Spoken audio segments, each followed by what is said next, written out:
it might be a koala. An evil koala. I can't even pet it. It keeps staring at me like it's gonna eat me. Too disparate. Hello? I am a question to the world, not an answer to the hurt, or a moment that's held in your arms. And what Oh my god, too emo. ever say?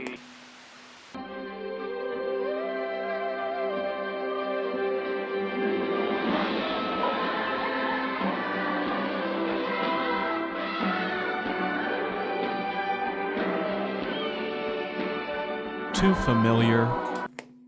Songbirds sing. Saloon gals sing. Little bitty snot-nosed children sing. I yodel, and yodeling is an art. Too childish. Runt, my friend, an alien fleet is about to invade Earth. Civilization as we know it depends on me, and to a lesser extent, you. So I've just got one question for you. Are you ready to rock? Ain't no mountain high enough, ain't no valley low. Too shitty, my god, what a piece of shit. So if I go back now, then this will be my future. Well, that depends on you. Nothing is set in stone. You got to make the right choices and keep moving forward. Too optimistic.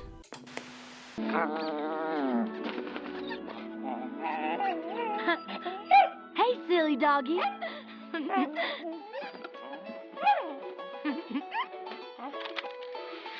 That's a keeper. You want to go play outside? Huh? You want to go play outside? Let's go. Too Miley. But which would be my favorite? All right, then we can move on to Lilo and Stitch. This is like the first movie that like I really grew up with. You know, like I don't know if it was the first. I don't think it was the first Disney movie that I watched. But it was it's definitely up there.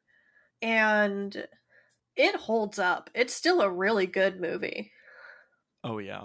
And it keeps that like kind of like sci-fi thing going on, but like obviously it's softer because it's not like taking place in like this technologically advanced civilization. It's just taking place in what was modern day Hawaii and 2001 Hawaii. 2001 Hawaii.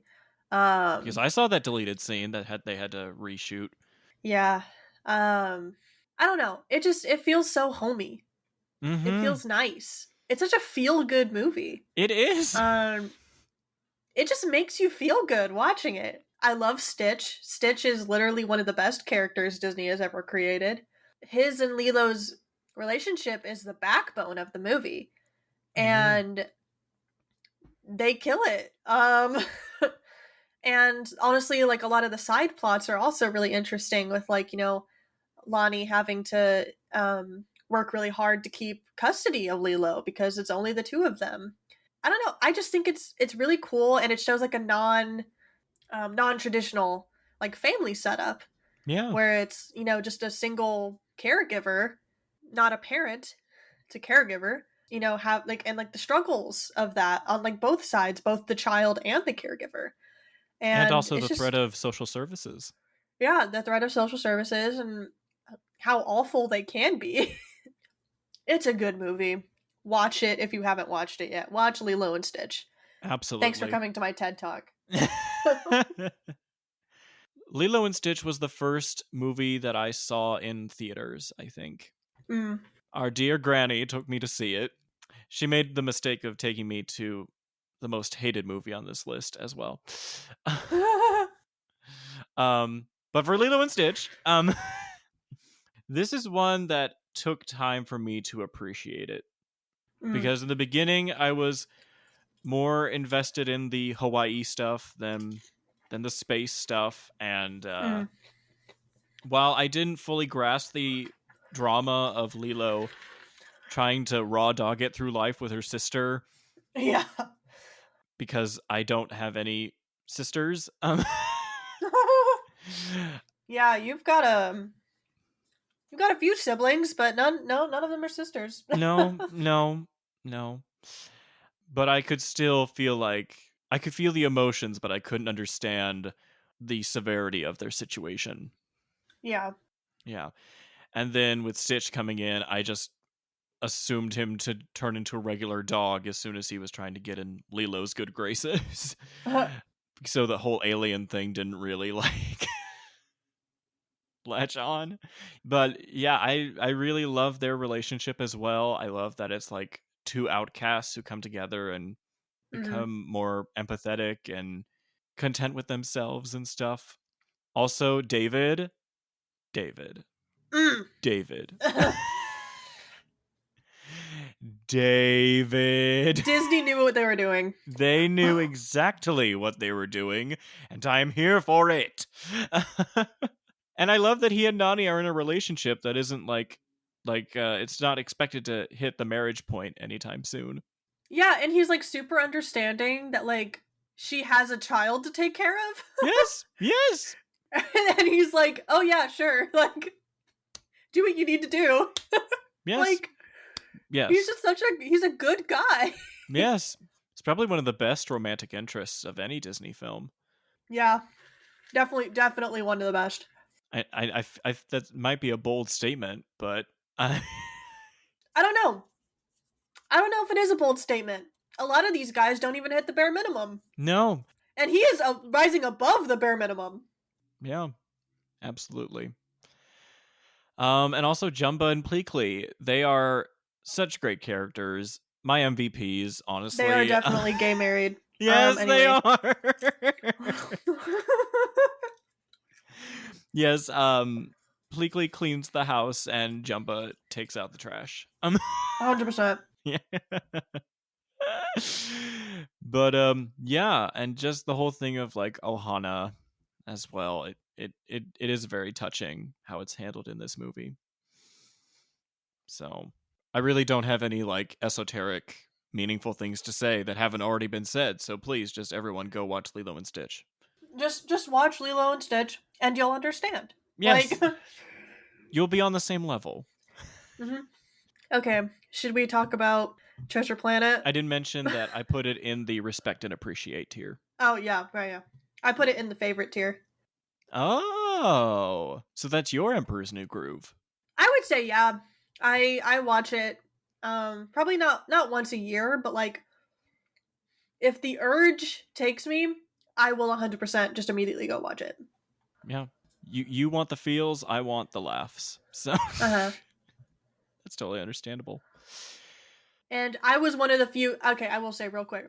I was one of the few children that enjoyed the Stitch alien invasion attraction. So yeah, I never went on that. Yeah, I don't know if you would have enjoyed it. Probably not. I've heard mixed things. Yeah. But it don't matter anymore because I think they shut that down. Yeah, it's gone. But okay. Okay, now to Treasure Planet. Now to Treasure Planet. The last time I watched this was a very long time ago. I basically forgot the plot. So rewatching it was kind of a ride. I don't know where to put it. I'll put it in meh. Is that the middle tier? Yeah, that's the middle tier. I'll put it in mid tier. Even for my level of complication, this one got a little over for me. Do I think that it was a great idea? Yes. In execution, could have taken some more time in the oven. Could have taken a little bit more time in the oven. I mean, I love the whole space steampunk aesthetic. Oh, I love I love things that like combine space and steampunk and pirates. Yes. I love stuff like that. Like the whole aesthetic of the movie I adore. But the plot just got lost on me. And honestly, it's still lost. I still don't really know what happened in this movie. Well, I suppose it would help by asking, did you ever read Treasure Island? No. Okay, well, that's what this is based on. So, I knew it was based on something, and it's like a passion project. yeah. Yeah, the one that they pushed back to be like, hey, guys, make Little Mermaid first. And they're like, oh, okay, fine. And now Little Mermaid did great. Can we please make Treasure Planet? No, you got to make Aladdin. Okay, we made Aladdin. It's successful. Can we please make Treasure Planet? No, you got to make Hercules. And it's like, okay, we made Hercules and it did okay enough. Can we please make Treasure Planet? Fine, you can make Treasure Planet. And they were like, yay! And then it bombed. Yeah. I can definitely see that a lot of passion went into it, but like me as a person who never read Treasure Island, you know, I really like the setting, but nothing else hit for me. So it goes in mid-tier for me. It doesn't get any points for Emma Thompson? No, unfortunately not. Oh well. Yeah, I'm gonna put it in the IT tier, which is also mid-tier. And the way I have my list set up right now, it's probably like the transition point between movies that I think are great and passable to ones that I think are complete garbage.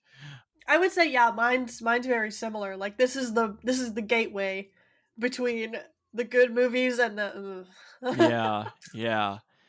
I guess my only other, because this is not the one that I watched in preparation for this episode. So from what I remember, the visual aesthetic is Chef's Kiss. But I don't know, I just feel like it's one of the more like emo Disney movies. I agree. I think specifically of that Goo Goo Dolls song. But otherwise, yeah, I don't remember much else about it. Other than Martin Short plays a really annoying robot. That was Martin Short? Yes. Yes.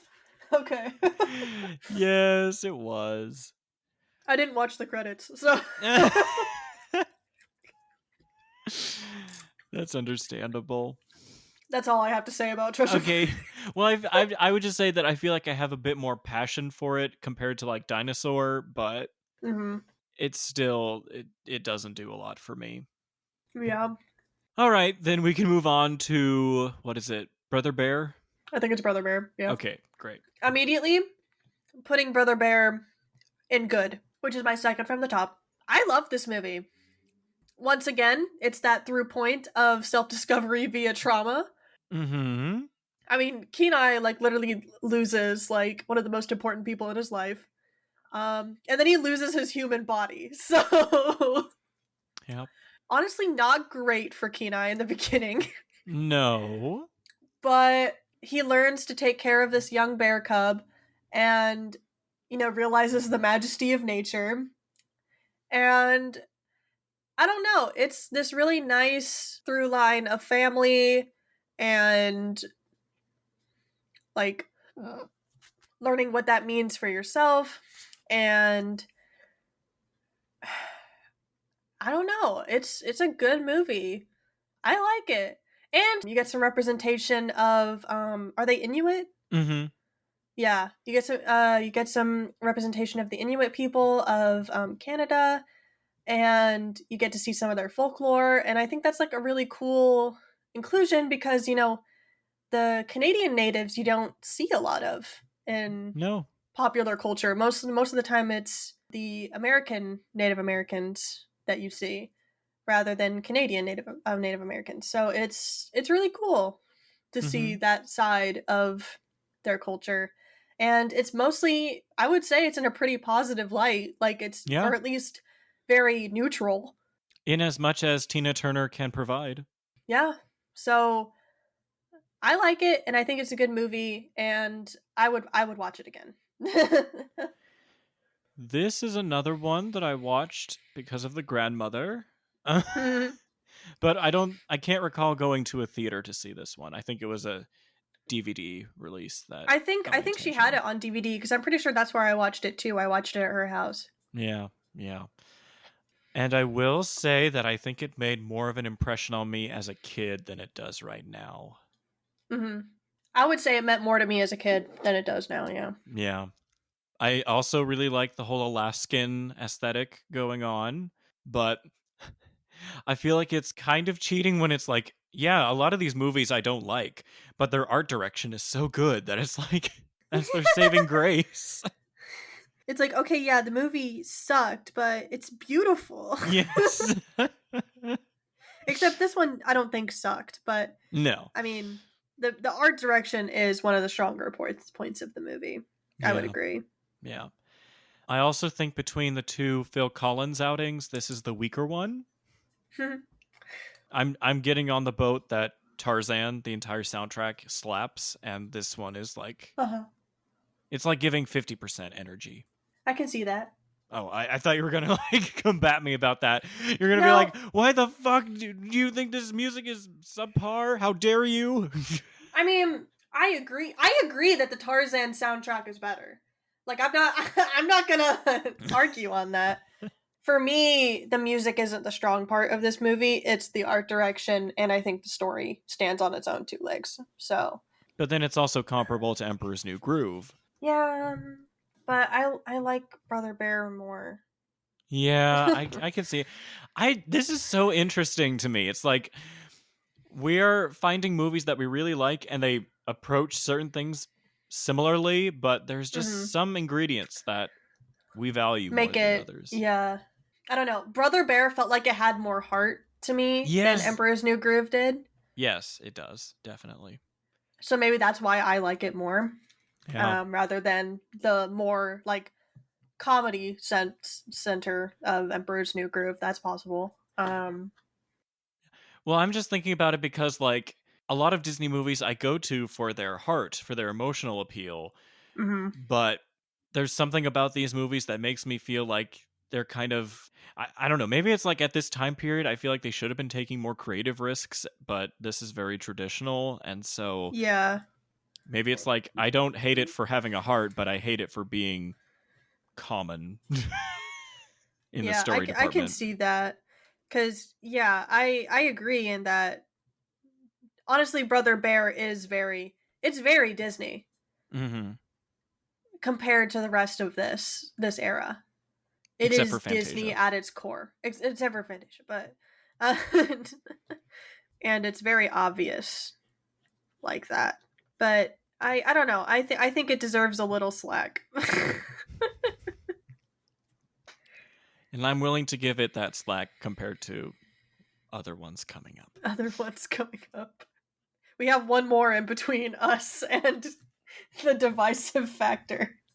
Which brings us to Home on the Range. F. I hate this movie. Yep. I despise this movie. This is one of the two that I watched in preparation. God, I fucking hate this movie. I despise it. Everything about it grates on my ears and my eyes. I mean, the voice actors, I don't mind the voice actors. I think they did as they were directed. And I can't blame them for that. But this movie feels like I'm watching part 4 of JoJo, but in an awful alternate universe. I'm not where familiar. Everything just sucks. For any JoJo fans out there, you'll understand what I'm talking about, but it's just the colors are so vibrant and not in a good way. They're very garish. They're very garish, and I mean, I feel like they were trying to, appeal to children in that sense, where like they want to put on a pretty color show. But even as a kid, I hated looking at it. It would give me like headaches, and I would feel awful trying to watch this movie. And rewatching it, it's the same thing. I despised this movie. I think the plot's boring. I hate it. There you go. Done. Well, I think I'm just a few degrees above you. Only because I think I kind of understand what they're going for. But at the same time, I'm like, yes, it is very much. I think the worst thing about Disney movies of this period is that they really do feel like they're aimed at small children, like preschool age. This one especially. Yes, this one, it is. This isn't for the tween emo demographic that we were talking about earlier. This one is not for the Atlantis and the Treasure Planet kids. No. This is for the preschoolers. Well, and the sad part is I can't think of another Disney film apart from the Aristocats that I find this comparable to. Just because but the Aristocats is actually good. No, it's not. It is very mediocre. Yes, it is! No, it's not! Abraham DeLacy, Giuseppe Casey, No. Thomas O'Malley, No. O'Malley the alley cat. No. What you have in that movie is a dumb butler trying to get rid of some cats when he could get that money just when that widow dies. But he's still like, oh, I can't trust these cats who have no idea how money works or anything, but so I'm going to kill them anyway. And then in this movie, you have 3 cows trying to save a farm from being auctioned off. And the bad guy hypnotizes cows by yodeling? Yeah, are you fucking kidding me? The cows. Do you realize how stupid that is? I'm just saying, he and Edgar are on a similar playing field, and they're both dumbasses. Okay. 101 Dalmatians is better, though. Oh, okay, yes, it is better than those two, yes.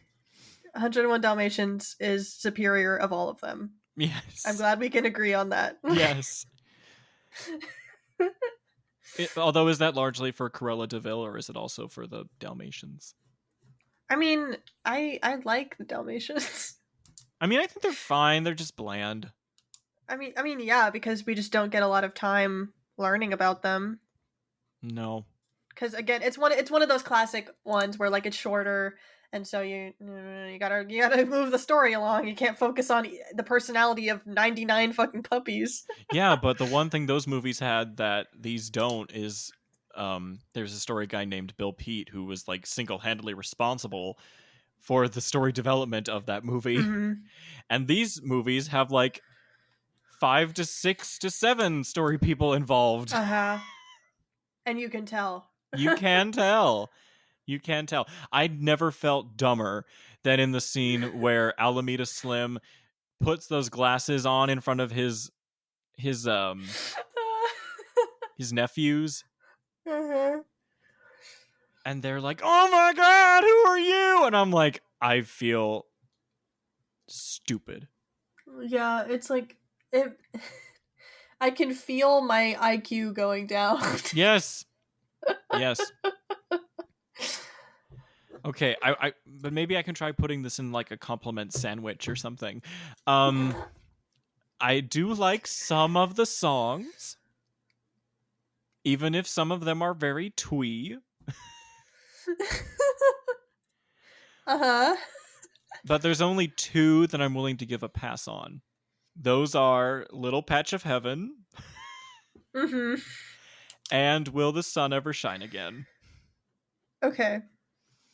And that one, I think part of the reason, like, okay, we all know that the main feud of this discussion is going to be between Home on the Range and our next movie, Chicken Littl. And I really think this movie's failure is more sad to me, whereas Chicken Little's success is more infuriating.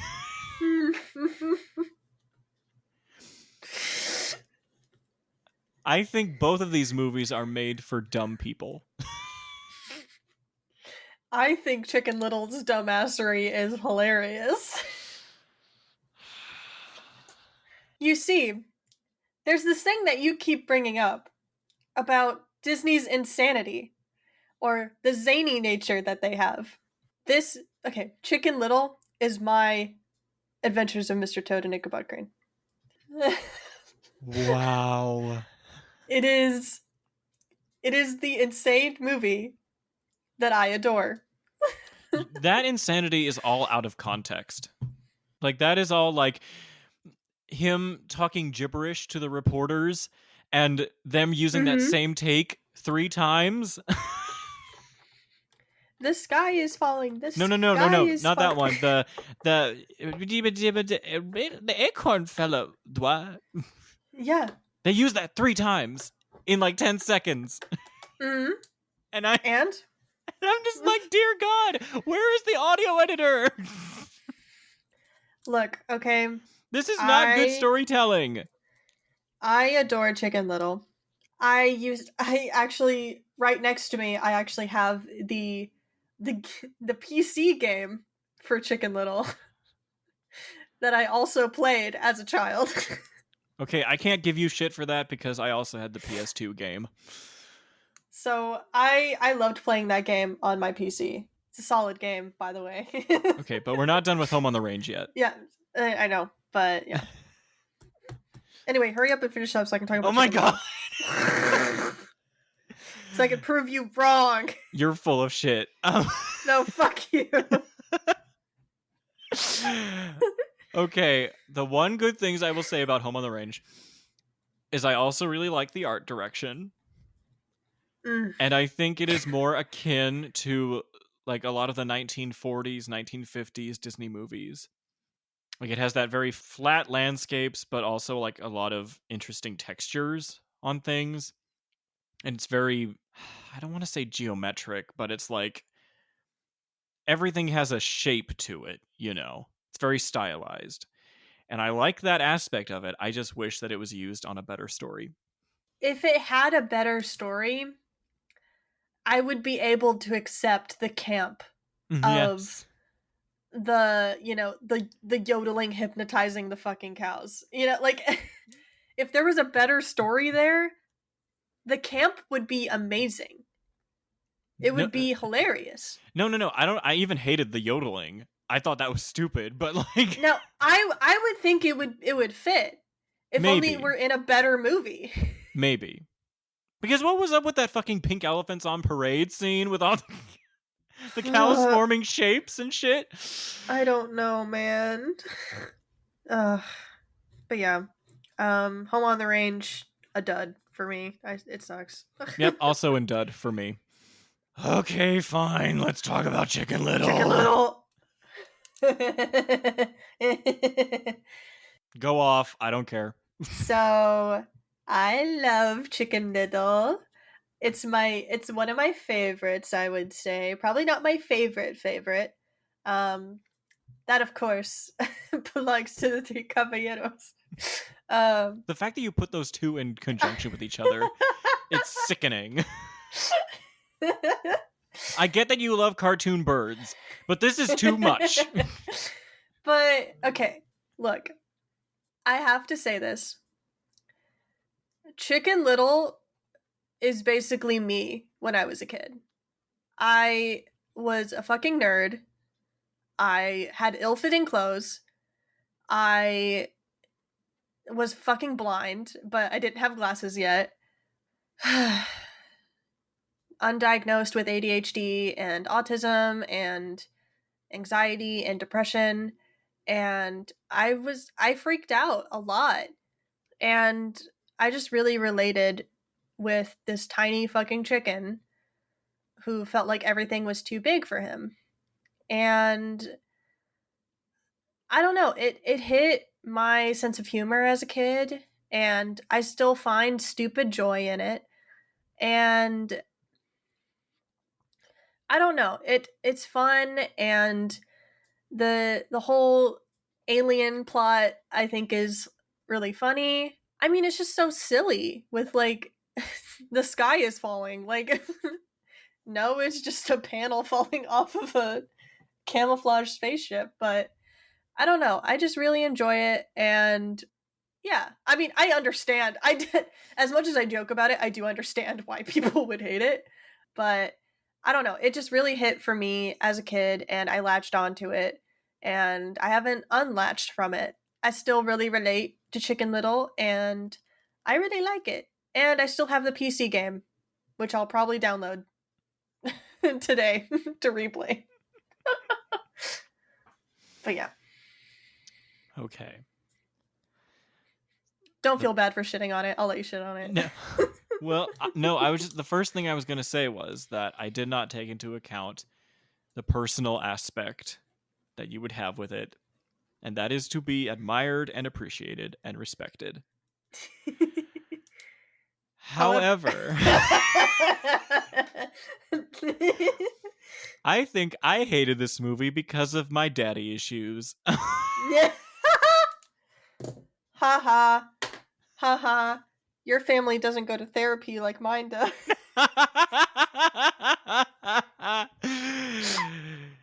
You're right, they my family don't. went to therapy.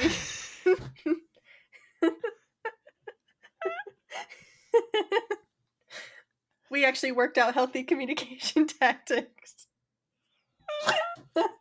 Good for you. But with that aside, I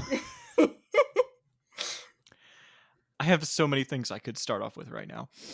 Okay, so again, like I said, with either Brother Bear or Lilo and Stitch, this is one that I got taken to a theater to You watch. watched this in a theater? And now I think it was one of the greatest regrets of my life. But not for the time I spent with my grandmother. It was just, we could have done something else. You could have gone to the mall. Yeah. Well, I'm thinking this movie was released in 2005. Mm-hmm. Okay, so yeah, it was released 2 years after I was born. So Yeah. yeah, I watched this pretty young. Yeah. And the best thing I can say about it is that it reminds me of that time in my life and of other pop culture trends that I either paid very close attention to or things that just happened to like wander around society and stuff. But it's everything that I hate about the 2000s. Like the bullying culture, the way they treat quote unquote nerds in this movie. They literally have a section where they're like, okay, it's a dodgeball team and we're going to separate popular from unpopular. Like, and see, I thought that was hilarious. I don't like. It's so High School Musical, and I adore it. No, it's not. It's so High School Musical. That is the Glee kids versus the basketball kid. No, it's the decathlon. Decathlon, I think. That was what Gabriella was in. I don't remember. Well, okay, no, Gabriella was in the triathlon. The triathlon, that's what it was. Yeah, and then there was the musical kids. Twinkletown. Which was Sharpay and her brother. And then there was basketball. Yes. So that goes to show that in high school there are only 3 things that matter. But anyway, this movie... This is going to take a moment. This, like, we talk about Home on the Range. We think that it's made for kids. This is a one that I think fits in the tween demographic, but it has so much contempt for tweens. Like, it's like, oh, you guys can't appreciate a real Disney movie, so we're going to give you pop culture references. We're going to give you teens on their flip phones. We're going to give you, like... God, I want to go back to flip phones. I wish I had a flip phone, man. Oh my god. But I mean, like, in the context of, like, you know, there's a scene where the PE coach has to take Porcupine to the nurse's office. Also, keep in mind, the voice of that character is the director, Mark Dindal. Yeah. And then they just have 10 seconds of people just pulling out their flip phones. It's like, wow, isn't that something you'd rather do than watch this movie? Of course it is, you dumb teenager. Like... It's like they're upset that their movies aren't appreciated, but when you put out contemptuous shit like this, how can you expect them to? Yeah, I can understand, but at the same time, it fits into a lot of the comedy that was put out around that time. What comedy? That doesn't go anywhere. No. Is it just that teenagers are self-centered and spoiled and they just, like, they're always on that damn phone? Joke. That is still a joke to this day. That is a 20-year-old joke. Yeah, and it still gets told. People still do that. And now am I saying it's okay? No. But I am saying that it was still part of the comedic culture to make fun of teenagers. Especially with phones becoming such a like regular thing. That was a setup and punchline in the context of comedy back then.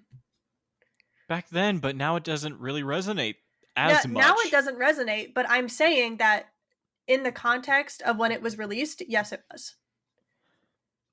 Sorry, I'm getting heated about this. But, No, I was expecting it to get this contentious. But yeah, I'm just saying that now I don't think that hits anymore either. But yes, that was intended to be a punchline.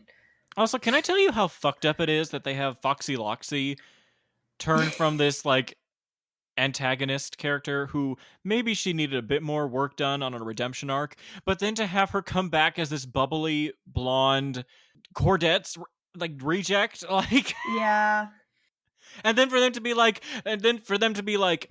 we can change her back. It'll just take a bit more time. And they're like, no, this manipulated version of her is perfect. No, literally, it's like that was so she's a person up. with free will, guys. That was so fucked. They know where this is going in the tier list. Okay, moving on. We already know what tier it's going in. Okay, moving on to Meet the Robinsons. Meet the Robinsons. Okay, this is another one that I grew up with, putting it right beside Chicken Littl. It's not like I have any like particularly strong feelings about it. It's very much clouded with nostalgia, and I watched this movie a lot. But I do like how they handled time travel and how actions have consequences, and I don't know, I feel like it's a nice family movie. It's literally about a family. One family throughout the whole thing. It's kind of cool. So I like Meet the Robinsons, and so it's going in top tier. Yeah, it's pretty good. Yep. We're finally in agreement once again.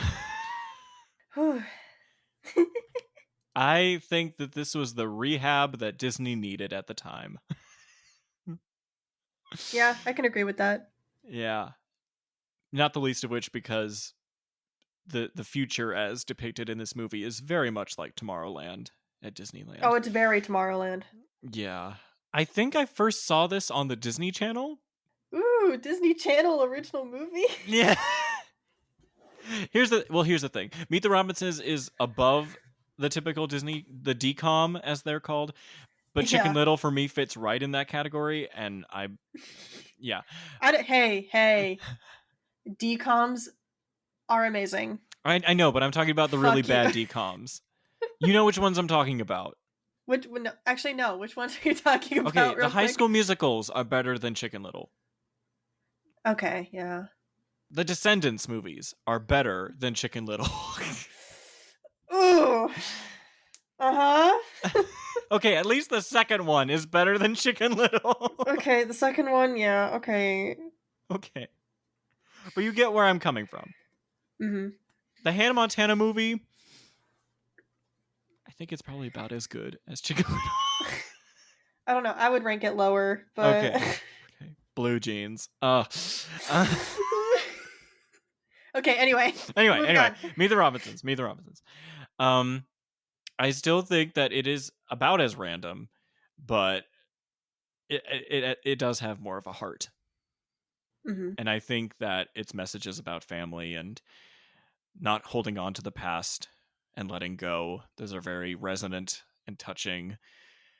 And then there's Bowler Hat Guy, who is also another standout character in this lineup. Literally iconic. Literally. But yeah, this makes me feel more optimistic about what they were doing in this time period. It's another one of the better ones. Yeah. And it helps that they had a shift in management while this movie was in production. Because Eisner got the boot, and then Iger stepped in, and then John Lasseter became the chief creative officer of the Disney Animation Studios. It's like we finally got him, boys. We finally got him, and then we thankfully got rid of him. Mm-hmm. Yeah. So he was only good for a short period of time. But anyway, yeah, this is also a really good one. I put it in the respect and appreciate tier. Mm-hmm. Okay. And then we move on to Bolt. I'm gonna put it in the good tier. Mm-hmm. And I'm gonna be real.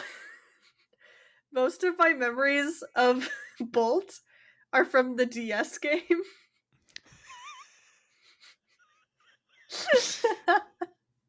Throwback. I obsessively played Bolt on the DS. Even more than I did Pokemon. Wow, that's commitment. Yeah. All that energy that went into Bolt on the DS now goes into Persona on the Switch. But I did rewatch the movie because the DS game follows a continuity of like you're playing through the TV show that Penny and Bolt are, making the fake TV show that they're in. Yeah. So it doesn't feature the studio executives. No. Thank God. It plays as if like you're in the show. Okay. Like that you're playing through the show, basically. Yeah, yeah. But the movie obviously shows you that this is a fake thing, but Bolt is convinced that this is real. Mm-hmm. I like the movie. I still think it holds up pretty well. And I like Bolt as a character. I like that he is having this delusion broken and he has to reconcile with the fact that he's not a superpowered dog. He's just a regular dog. And then by the end, he and Penny get to just go live a happy little life together. And I think that's adorable. And I love the side characters. I love the cat and I love the hamster. I think the hamster's great. Honestly, big Homeward Bound energy. Yeah. But I don't mind it that much. I still think it's pretty fun, especially with the spin that, Bolt is this dog who has grown up essentially being the star of a show, but he has no idea it's a show. And it's just fun. Mm-hmm. I like Bolt. Yeah. I would say I would think more highly of this movie if I hadn't known about Hannah Montana beforehand. Why is that? Because I can't think about this movie without thinking about Miley Cyrus. She was my introduction to this movie.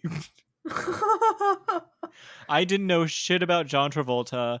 I was not paying super close attention to what Disney was doing with animation at the time. But I was very much a Disney Channel kid by this point. Yeah. As we both were. Yeah. And now that 15 years have gone by, I wish that I could separate the 7-8-year-old Wyatt from the current one, but it's hard. Well, also just because it's another one that it doesn't inspire me too much. Mm. In fact, now it kind of bothers me more because of the executive angle. I mean, I don't even really remember like what the moral was. I just remember liking it. So I mean, fuck the studio system, I guess. Yeah, I mean, I guess get better child labor laws. Yeah. Make sure your mother isn't a stage mother, I guess. I don't know. Yeah. I mean, all good things, but nothing personal, no. Nothing personal. But yeah, I still think it's a good movie. It just doesn't have like a solid moral that it sticks to. No. But that dog is so fucking cute. Such a cute dog. Yeah. But yeah, I put it in the IT tier. Mm-hmm. And with that, do we want to run through our lists from bottom to top? Yeah. Okay, so in F, we got Home on the Range. In Not My Cup of Tea, we got Dinosaur. In Mid, we have Treasure Planet. In Good, we have Fantasia 2000, Emperor's New Groove, Brother Bear, and Bolt. And then in the favorite tier, we have Atlantis: The Lost Empire, Lilo and Stitch, Chicken Littl, and Meet the Robinsons. Okay. In the bottom tier, also known as Chicken Littl, we have Chicken Littl. Chicken Littl. In the dud category, we have Dinosaur and Home on the Range. Then in Ite, we have Bolt, Treasure Planet, Brother Bear, and Atlantis: The Lost Empire. Then in Respect and Appreciate, we have Meet the Robinsons, Lilo and Stitch, and Fantasia 2000. And then in the Mushiz tier, we have The Emperor's New Groove. Nice. We are very different people. We're very different. But at least you now understand my personal connection to Chicken Littl. Yes, and that was very good to know. It really was. Still doesn't make me change my mind about it. Which I didn't think it would. It's just at least you understand my own perspective. Yes. In fact, I'd say you probably have more sci-fi picks near the top of the list than I do. Well, yeah, I'm a huge sci-fi nerd. Yeah. I'm a huge Star Wars person, so Mm-hmm. yeah. All right. So I guess before we close out, I have to ask you my final question, which again will be very broad considering the era. Mm-hmm. But how do you think the films of the post-Renaissance influence the way the Walt Disney Studios produces films to this day? I mean, I think they take a little bit more risks now just because of how safe this whole era was. Besides your Atlantises and your treasure planets. Mm-hmm. The rest of it is very, we know we're Disney and this is what is expected of Disney. You know? Mm-hmm.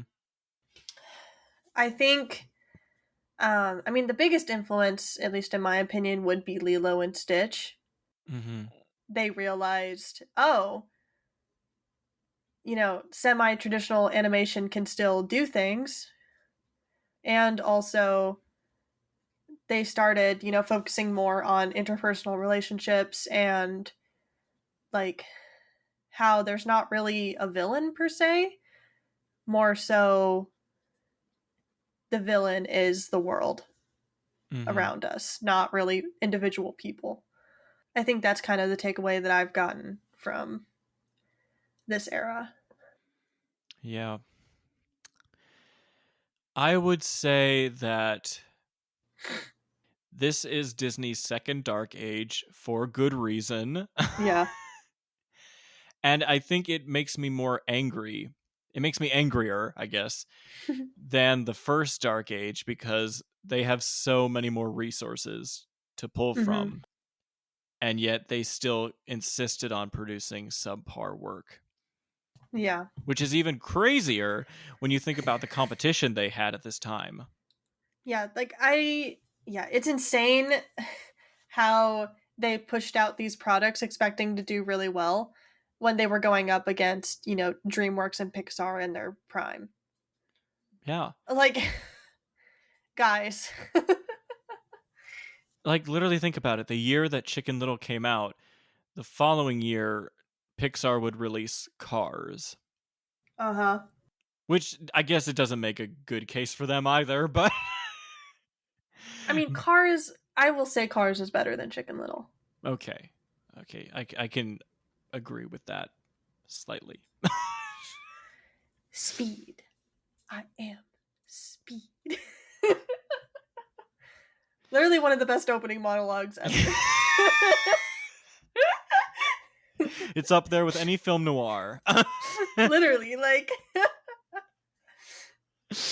But, I was really trying to think, it's like, okay, 10 movies. I think I really only give a shit about 3 of them. Yeah. There's only 2 or 3 that I feel like especially strong about. Yeah. Yeah, the only one that wavers for me is Meet the Robinsons, but I think I need to be in the mood for that one. Yeah, I'm the same way. I need to be in the mood for that one. Yeah. But basically, just Disney needed to try harder, and I'm happy to say that they did, but I think we are in a similar period right now. Yeah. Thanks, Bob Chapek. Yay. Yeah. Yippee. Just give him another 7 years, please. Just It'll fix itself, maybe. maybe.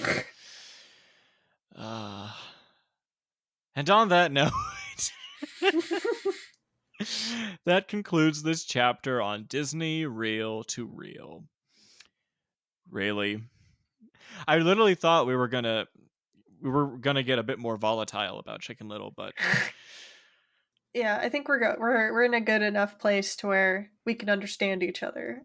yes. Well, I guess until next time, have a magical day, everybody.